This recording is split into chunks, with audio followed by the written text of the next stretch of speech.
Hey guys, welcome to the Source Podcast.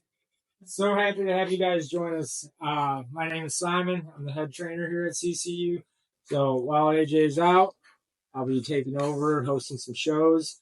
And, AJ likes to teach people or tell people, he hopes that you learn one thing. Well, I'm going to take it a step above because I'm an overachiever. And I hope that through this podcast, you learn many, many great things here on the Source Podcast. So, without further ado, I got a very special guest that we have brought on today. He's someone that's going to be joining our team. So, I'm going to give this gentleman the floor for a few minutes, maybe an hour, however long he decides to talk. But he'll go ahead and introduce himself. Hey, good afternoon. I am Brandon, as he said, and going to be joining the team. What was supposed to be Monday is now Saturday, as part of CCU. That's awesome. If you don't mind, how about you tell us a little bit about your background? What's your previous experience? I graduated high school in 2013, pretty much joined the Army right after that, and was in the Army for 6 years, a couple deployments.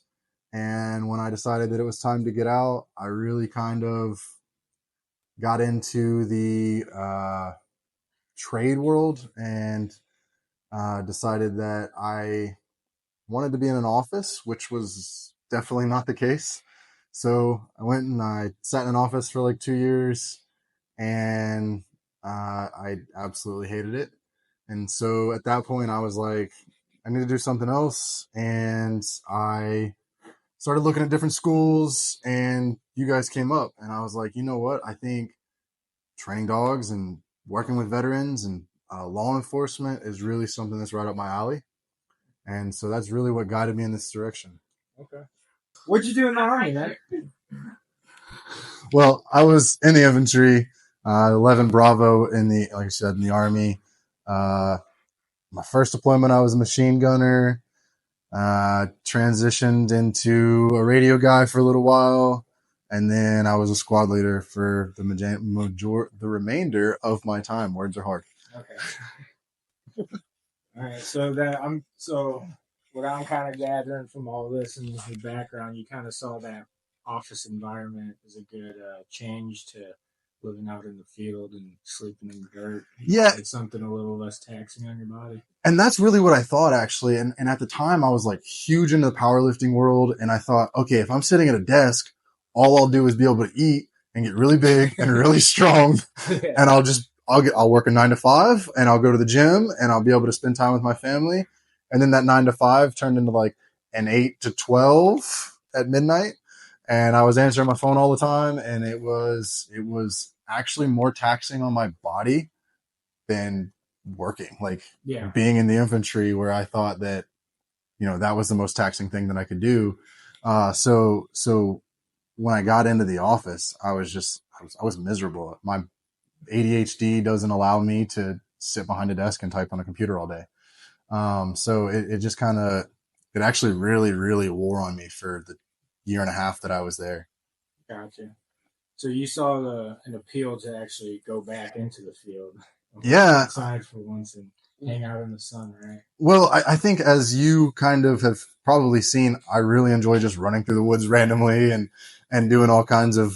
It's not just random. I mean, it's structured. Well, there's a purpose behind it, but in my head, it's enjoyable, and being outside and kind of being a grunt again. Really, if you wanted to look at it like that, is really up my alley. And like I had mentioned before, like the ADHD is just like, I'm all over the place, and it's just not sitting behind a computer. And yeah, no, I completely understand that. Now, I want to compare what we do to what grunts do, because as you can see, everyone that works in this community, for the most part, especially the staff here, very high IQ individuals. So I want to really relate it to grunt stuff. Well, I think you can still have a high IQ and be a grunt. I mean, it's just because you're a grunt doesn't mean you're on the low end of the IQ spectrum. Fair enough. I mean, we might be talking semantics. But I think that's easy to say because you weren't a grunt. Yeah, I guess so. I mean, my recruiter told me not to do, because Mine tried to. but no, I mean that's cool. And I mean, I kind of came through the same background as well. Yeah. Well, not with the infantry, but I came through, working a job, working in construction, and being like, man, this sucks. Like, this isn't fun. And I was in construction, and I was in an office, but I was in the construction field, and those guys I mean, they don't quit. And we had, customers all across the country, and in California, as you know, they're so far behind us in time, where it's 8 o'clock over here, they're still working and they don't care. They're picking up the phone to call you, and a lot of that kind of took away from family time, which is very valuable to me. Yeah. I mean, I think one of the beauties of, and I think you've sensed it since you've been working here with us, at least through the trainers courses. I mean, working with these dogs feels fulfilling. Oh, it's incredibly fulfilling, and even throughout the trainer course, when I see something and it's like, yo, that is really cool, and it's like it provides a purpose, essentially. Yeah. Well, I mean, because you brought that up, that's a good segue to my next question. I was going to ask you about, through your training, what was the most surprising but also most valuable thing you learned? As far as surprising goes, we'll break it down into two parts. As far as surprising goes, like, you don't realize, I think, outside of this world, how intelligent these animals are. And so when you start working with pets, even if you've got pet dogs, you're like, oh, it's a pet. It does what it does. And a lot of even somebody with somebody with no experience, they're just gonna look at a dog, and they're gonna think that, they're kind of dumb. I mean, it is what it is. I have a French bulldog at home, and I'm sure if I tried to get him to do some of this stuff, he'd be like, no. And so, to see how fast these dogs pick things up, and actually how intelligent, back to IQ, how intelligent they are. That was truly like the really surprising thing to me that kind of clicked, is like, wow, these dogs are actually far more intelligent than we let them be. And as pets, we kind of like hold that back. And even when people get some of these pets that are working dogs, they see that, and they're like, these pets or these dogs are super intelligent, and now we have a purpose for them. And it's like really cool to see how fast they pick up on the purpose. Yeah. I'm going to kind of go outside of the hands-on experience and kind of think big picture with value. It is, and take, a police working dog, for instance. To me, that's realistically what I have kind of really started to enjoy in this. And so, what a police dog is able to do on the street, essentially. We've talked countless times about how, drug busts and apprehending suspects and just different things like that. I think, to me, that is the end product, to me, is the most valuable. And I know that there's a million steps to get to that end product, and it takes a lot of time. And so just kind of looking at that end product and being like, wow, that is actually valuable, not just to us here or pet owners, but like actually keeping people safe. And like that aspect of it is probably the most valuable to me.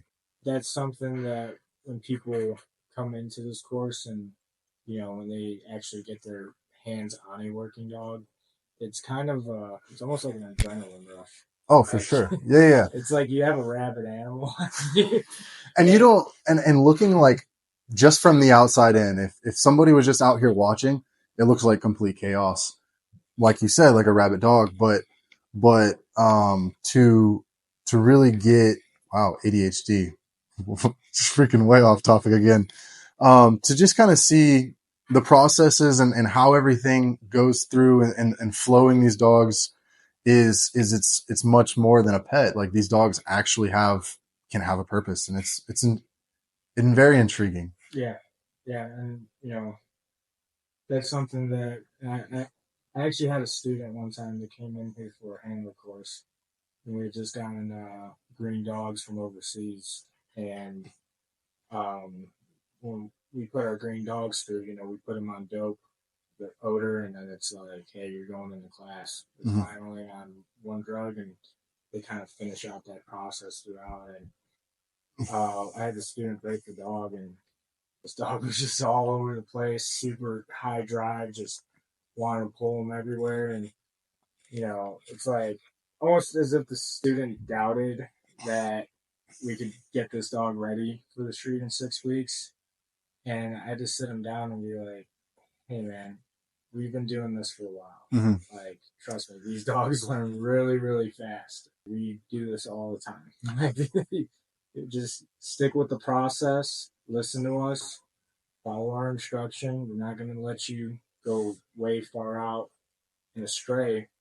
But you'll see, like, we'll turn all that chaos and we'll structure it. And it's going to happen real quick. And these dogs learn real fast and they don't forget.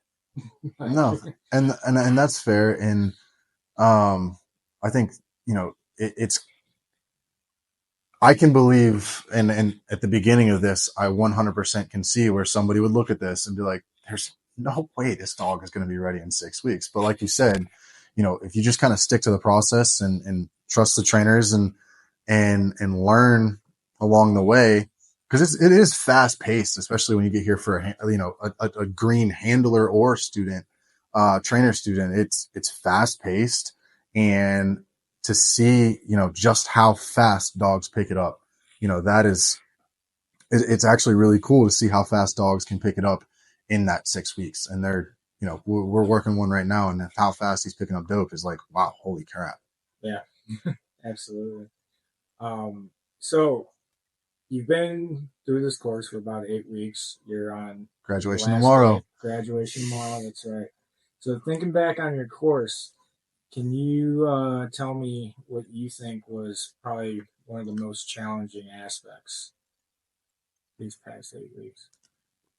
For me, as somebody who's probably seen it, sitting in a classroom, which we talked about, my ADHD just goes all over the place. Sitting in a classroom and test taking for me is the most challenging part. I've never been a good test taker ever in my entire life. And so I really have to pay attention, and I really have to study, and I bring snacks and things like that, and all the coffee in the world.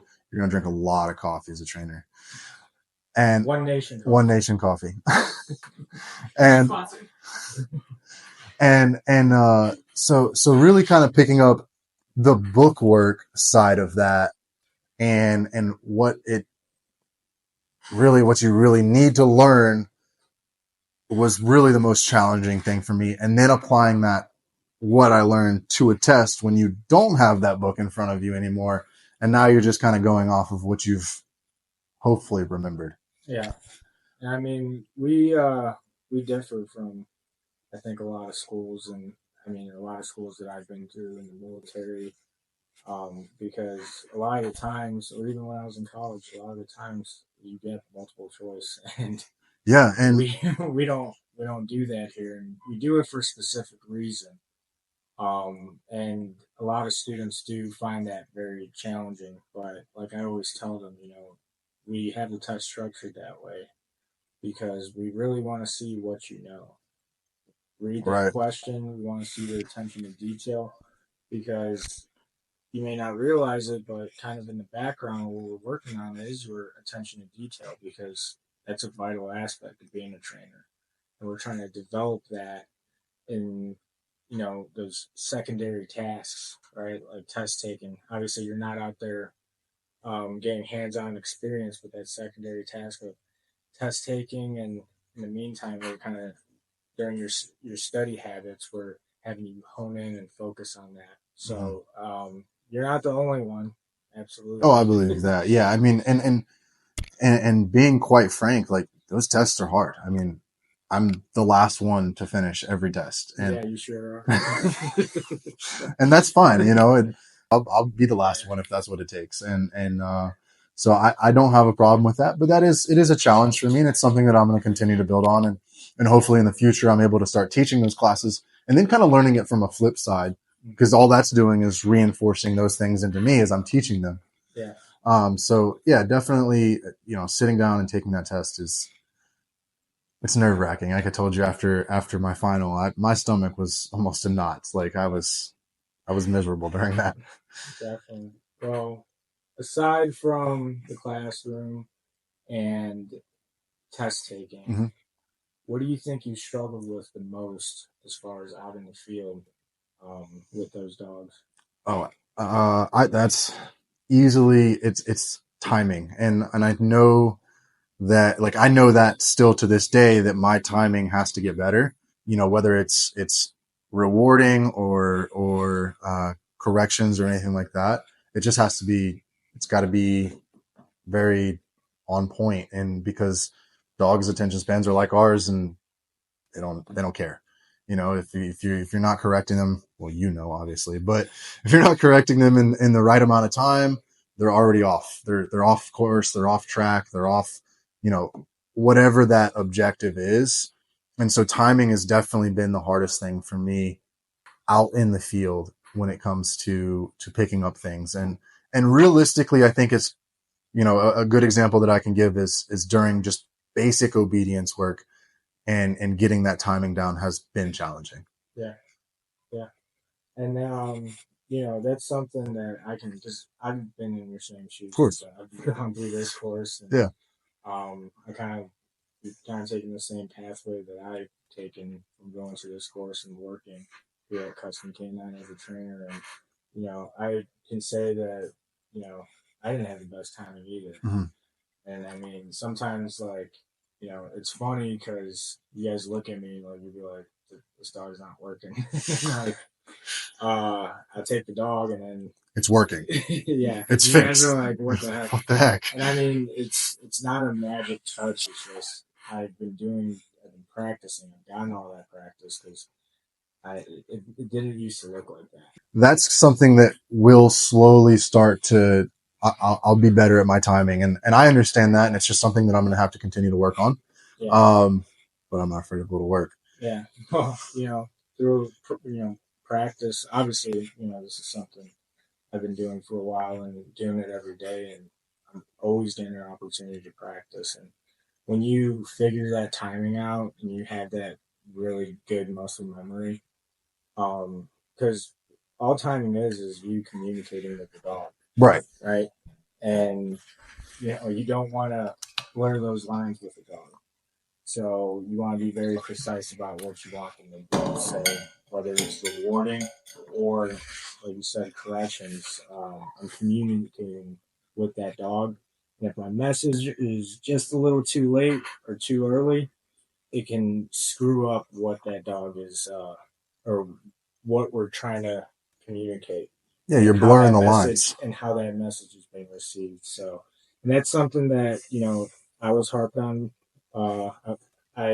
My trainers really pushed me to understand, and that's something that I try to pass on as well to trainer students and handler students, because that's one of those aspects that when you get that timing down and you really understand it, it's really gonna everything else kind of just falls in place. Mm-hmm. So, but yeah, I feel where you came through. I can feel. I can feel that. I understand that it's a lot of just repetition. So we talked about your struggles, right? Some of the challenging aspects. Where do you think that you had the most success? I know this is going to be another answer to another question. I think I've really picked up on bite work. Well, first of all, that was the first time I've fallen all course. So just gonna throw that out there. And he took my legs out from underneath me. I mean, the thing is, I don't know. You mentioned your ADHD, and I remember right before that, I said you're gonna need to present the left leg. It was 100% my fault. Yeah. And then you went ahead and told me that I didn't say that, and then you were corrected by my apprentice, Keely. Shout out, Keely. I didn't say that you didn't say that. I just said that I didn't hear that. Yeah. But that's because I was, ADHD. Yeah, we could blame them. But attention to detail is also an important aspect. So, Good call. Good call. yeah, I mean, I would agree. You've been pretty successful, but still need that attention to detail at the end of the day. And I mean, bite work is one of those things that I personally took a liking to, especially being in the decoy suit. I never thought, I mean, I'm kind of just a rodeo clown out there. Yeah, and I'm always the first one to volunteer, which I Yeah. think might have become a problem at some point when other people were catching bites and you were like, no, you cannot. And because it excites me. It's fun. Yeah. You're literally playing tug of war with a dog, but you're in this big suit and it's like kind of bulletproof almost. Yeah. And I mean, the bite work's sexy. Everyone wants to do the bite work. I think bite work really draws people in. We're keeping sexy in there, right? Okay. I'm gonna keep dropping sexy. You can look at me. It's okay. So, but everyone sees the bite work. They want a bite dog, but when it comes to getting in the suit, you see a lot of people that tend to shy away, or when there's a particular dog that's about to be brought out or that's in rotation, and then when that dog's coming up in the rotation, they're out of the suit. They're quick and fast and out of the hurry. Someone in the suit, and you don't got any volunteers, but that's especially your first time getting bit by a dog. It's unsure.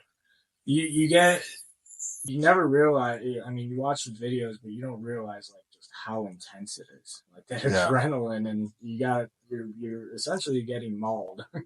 Granted, you have a protective suit on. You can feel those bites. You feel that pressure. Oh yeah, and I think after day 1 or 2 or whatever it was of biting, there was everybody's. The back of everybody's arms is bruised. You can definitely still feel the bites, and it's not like it's non-existent. But at the end of the day, I think that it's one of the most enjoyable things that I've had the best experience with, and I think that it's something that I've been pretty competent with since we started. Yeah, I would agree to that to a certain extent. Absolutely. Minus the leg thing today, I think I've been all right. Yeah. But yeah, and that first day of bite work, it's kind of funny. Like people have these big bruises on their arms, and they're super concerned. Some people bruise a little more than others. Yeah, definitely. Need to eat more red meat, get some iron in there. Yeah, that's usually my suggestion. But what people panic when that happens, and it can look pretty gruesome. And I think I told your class this, but I try to tell this to every class because I know it's always on somebody's mind. Like, is this normal for my arm to look like this? Right. And when it comes to the sport of decoying or just decoying in general, your body, when you're first exposed to bites like that, your body's just not used to that kind of trauma in that area. Yeah, so it's new. Yeah, it's a new experience, and you're just getting bruised up, and it looks nasty. But I assure people, you keep doing it, you keep pushing through it. It's something that your body, you're essentially just hardening your body. Just good old fashioned body hardening. I think there's also like a mental aspect to it too. Sure, it's not the most comfortable thing in the world. You're in that big suit, especially if it's hot out. You're going to be sweating. Like I came back today drenched in sweat after working one of the dogs. And, and especially those hot summer days. Yeah. In Georgia. That's lovely. With our humidity. And then you got to get a suit from someone that just finished doing bite work, and they're quite a sweaty person. So yeah, and I'm one of those sweaty people. So I know when people get that suit on after. A lot of people don't know this, but I'm actually the stinkiest trainer here at CCU. So it's because you don't take showers. Yeah, I do, just not often. You go down and take them in the river. Yeah, in the river. Yeah, I'm Pigpen from the Kren episode, so everyone knows. But and I think there's a mental aspect to it too, in the sense of like there is so much going on around you in that bite suit. You're getting instruction from a trainer. You've got a handler that's giving dogs instruction. You've got praise going to the dog. You've got to react, to the dog when it rebites or and so picking up on all of that stuff it's a lot, to process all within that short little window of it happening. It's not like, there's not a whole lot of time from the time that dog is released to the time that you're catching it. There's not a lot of time to process. These dogs are fast. And as much as we like to joke about running away from the dogs, like, it's not going to happen. Like, especially when you've got legs that are 3 times the size of your normal legs and they're rubbing together as you're trying to run away, looking like you're waddling away realistically. And so there's a lot of mental aspects to it too, in the sense of, there's a lot to process, and there's people in the background watching, and in my head, I'm like, all right, I haven't fallen up to this point. I don't want to fall now. And so there's that kind of stuff to it too. You kind of get your own head too, and psyching yourself out, and kind of goes back to what you're saying about people like being hesitant to get in the suit. Is like, you're probably realistically psyching yourself out, because at the end of the day, it's not that bad. And I enjoy it. Yeah. And I mean, it's a fun aspect. And I think another aspect that, a lot of people don't realize is when you're decoying and you're doing long sets and you're working a dog, like, that physical aspect as far as your conditioning, like, you gotta be, I mean, to be able to have a career in doing bite work, like, you gotta be an athlete, which obviously I am. But not everyone is fortunate to have my genetics. I understand. To my understanding, you're the athlete here on the campus, and I am actually excited to be able to take that from you, because I'm definitely far more athletic than you are. Okay. Well, we'll see about that. So, next company basketball gym. Although no, me and AJ are still on the team, so he's even better. Still me and Hunter. Yeah. Actually, I've kind of, me and Hunter, we've made amends. So he's my BFF. You can't jump teams. He's my work BFF. AJ, you heard that? He jumped teams. I got you though. You can be my one. I got a special bond with Hunter now, so we'll leave that out of it. But you got all this stuff going on. You're trying to get the feedback from the dog, and on top of that, you're tired, right? And what I really try to push through to people is like, you're tired, but the dog don't care. This is for the dog. The dog doesn't care that you're tired, and that's something I've heard you say. Yeah, the dog doesn't care that you're tired. You need to get this set in. You need to do it right. Push through. Yeah, for sure. And a lot of it is just mental. Like, when you start thinking I'm tired.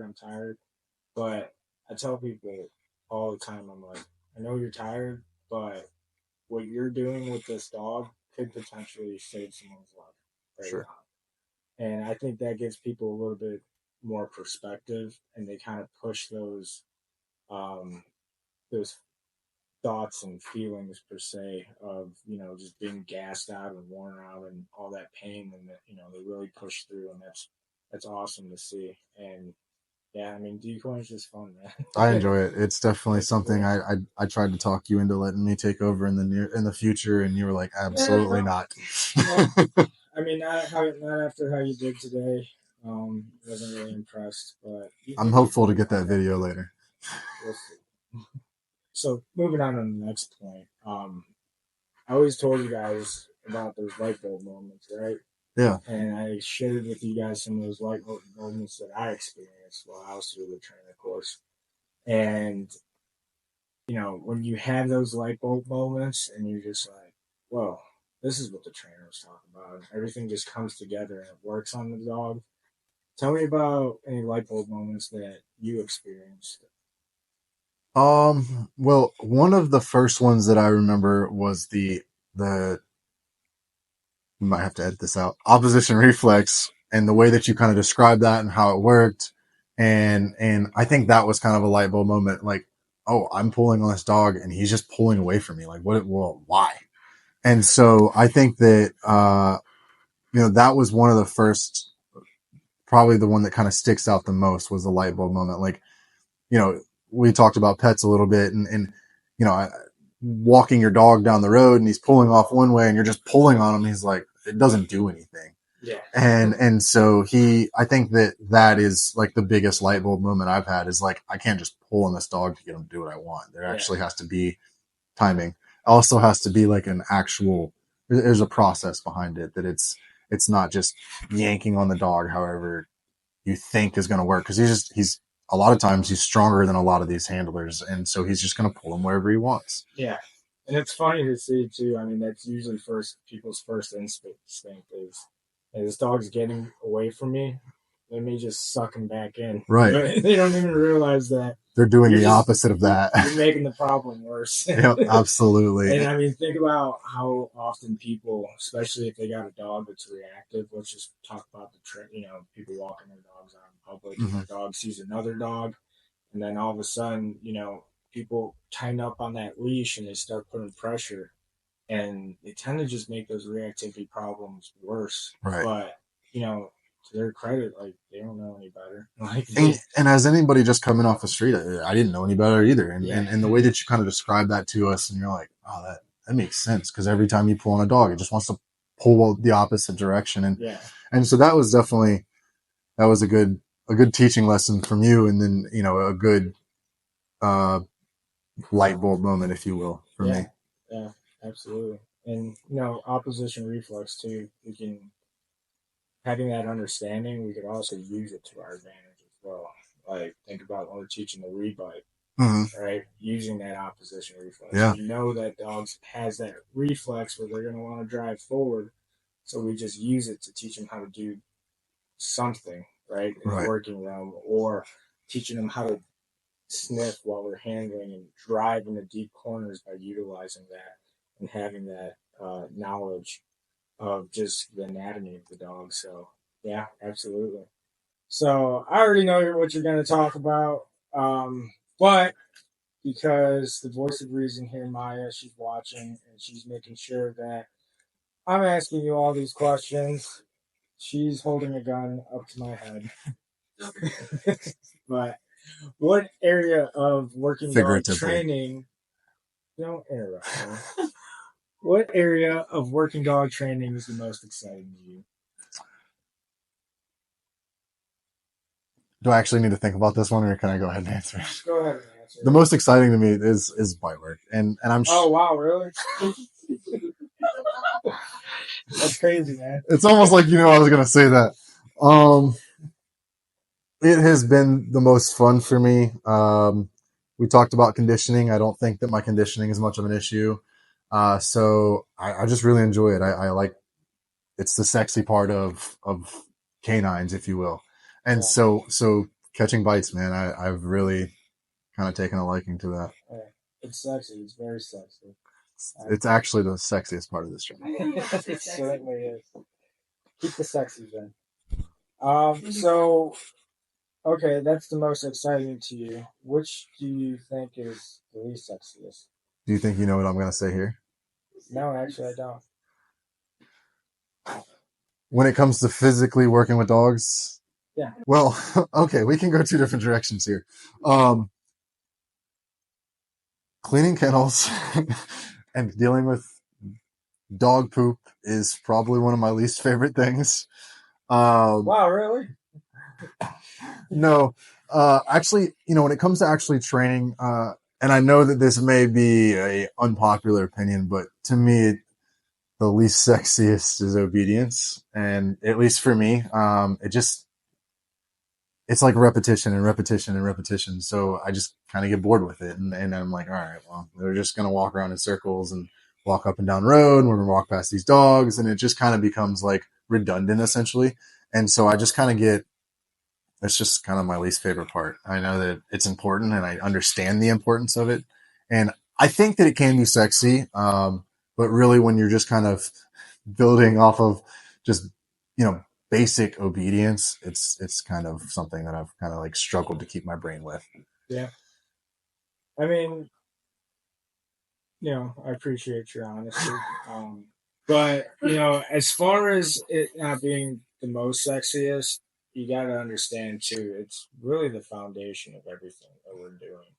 And, what's crazy and what I found, kind of mind blowing is I've ran into handlers that have been trained in other schools, and I asked them about their obedience, or they come and train with us and we break out for a session and I tell them to do some obedience and they're like, I've never done obedience. I've never done, and it's insane, but there's places like that, and to think that you have a police dog, yet you don't have that control, who's to say that that dog will come back to you if he gets loose? I mean, that's just a huge liability. And I'm just thinking about everything that we do. That foundation is built in the obedience. If you can't get your dog to listen to you and walk next to you, what makes you think he's going to come back from a bite? Or work around the decoy and want to follow you around when there's a decoy around. But having that control is a vital aspect, and not only from a liability standpoint, but overall for the benefit of the dog and the handler.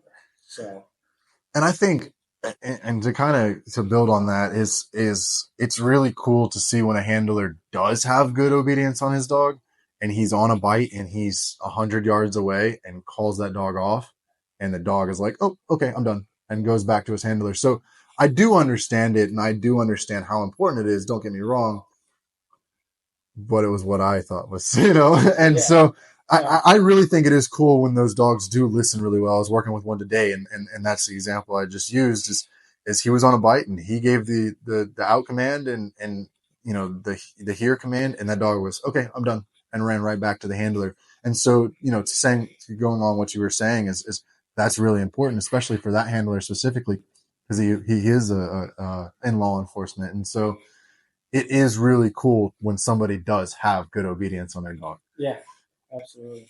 And, can I give you some sexy advice from a high IQ individual? Let's hear it.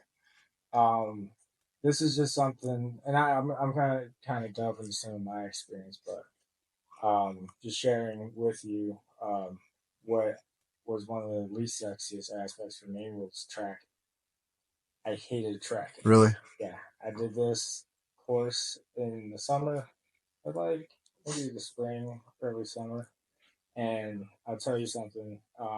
If I was tracking like this, it wouldn't be too bad, but in the summer we get those gyro spiders. Mm-hmm. You know what I'm talking about? Oh yeah, those big green alien spiders. And they make webs as big as they possibly can. Yeah, so think about doing puppy tracks out there in the woods. And you got to pick a new track every time, so it's not like the person before you knocked down all the gyro spiders before you walked through it. So you're just stuck knocking them down as you run through. So I was like, man, this sucks. That's fair.